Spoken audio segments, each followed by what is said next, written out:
Page पे आपको पता चल जाएगा क्यूमीन क्या है।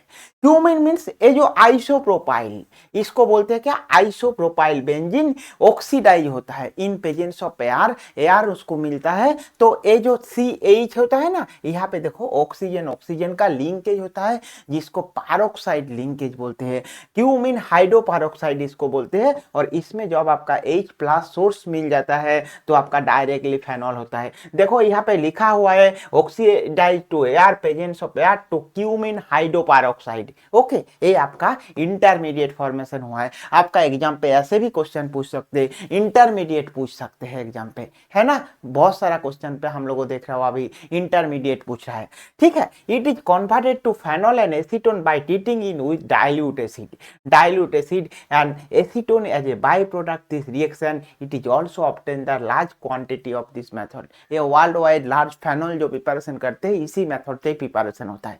समझ आया ना। तो चलो हम लोग अभी देखते हैं क्वेश्चन पे। 2019 पे जो क्वेश्चन आया था, the structure intermediate A following the reaction is. देखो इंटरमीडिएट ए कौन सा होगा, एंड उसके बाद हम लोगों का ए से क्या ना फेनॉल फॉर्मेशन हुआ। तो इंटरमीडिएट क्या है, देखो यहाँ पे जो CH है, CH के साथ क्या O2, O2 मीन्स हाइड्रोपैरोक्साइड फॉर्मेशन होगा। और हाइड्रोपैरोक्साइड फॉर्मेशन कहाँ पे हो रहा है, देखो ए जो है CCH3, इसमें आपका हाइड्रोपैरोक्साइड फॉर्मेशन हुआ है, मीन्स आपका इंटरमीडिएट ए है ना। अगर आपका देखा जाएगा यहाँ पे ऑक्सीजन नहीं हो रहा है, यहाँ पे ऑक्सीजन पैरोक्साइड नहीं हो रहा है, ये भी CH2 पे नहीं है, बट सही आंसर हम लोगों का ऑप्शन बी सही आंसर है। इतना इजी क्वेश्चन पूछा गया था इंटरमीडिएट को बारे में।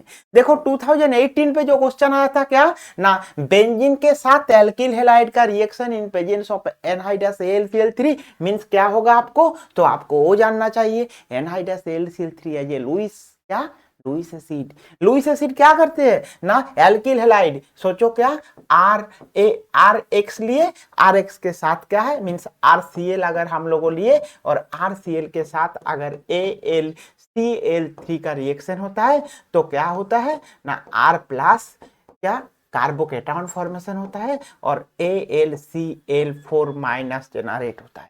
कैसे होता है, इसको क्यों लुईस एसिड बता रहा हूं, क्योंकि देखो ये जो हम लोगों का एल्यूमिनियम है ना, इसी एल्यूमिनियम पे यहाँ पे क्लोरीन, यहाँ पे क्लोरीन एंड यहाँ पे क्लोरीन। क्लोरीन क्या करते हैं, खुद के तरफ इलेक्ट्रॉन खींचते हैं मोस्ट इलेक्ट्रॉन नेगेटिविटी होने के लिए, तो इसके तरफ इलेक्ट्रॉन ले रहा है।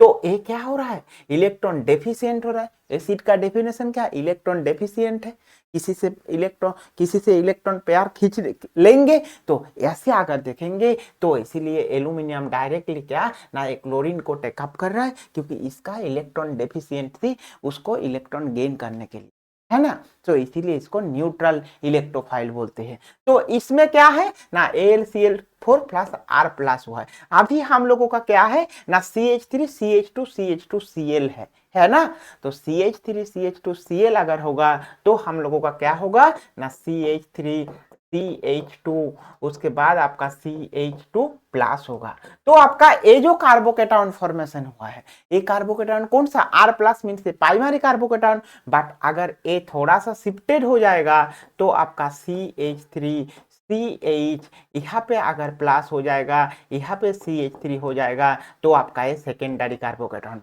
Primary carbocation directly converted to secondary carbocation because, क्योंकि कार्बोकेटायन स्टेबिलिटी की वजह से, तो आपका एक कार्बोकेटायन का स्टेबिलिटी हो जाएगा सेकेंडरी कार्बोकेटायन। और इसके साथ अगर बेंजीन का रिएक्शन होगा तो आपका जो प्रोडक्ट होगा क्या ना, बेंजीन एज की BESR, benzene electrophilic substitution reaction दिखाता है। मैं आप लोगों को इलेक्ट्रोफिलिक सब्स्टिट्यूशन जहाँ पे एरोमेटिक हाइड्रोकार्बन पढ़ाई किया था, वहां पे मैं एक शॉर्ट फॉर्म सिखाया था, जो बेंजीन इलेक्ट्रोफिलिक सब्स्टिट्यूशन रिएक्शन होता है। तो इसी बेंजीन पे अगर इलेक्ट्रोफाइल पे जाके बेंजीन अटैक करेंगे तो फाइनली कौन सा प्रोडक्ट हो जाएगा ना, पीएच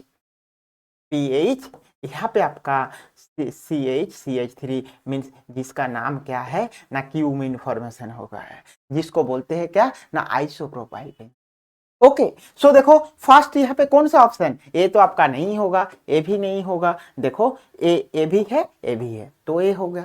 अभी क्या उसके साथ P product react with oxygen and H3O plus. H3O plus means क्या है, मैं आपको बताया था ना एक क्वेश्चन पे, H2O plus H plus then आपका H3O प्लस फॉर्मेशन होता है।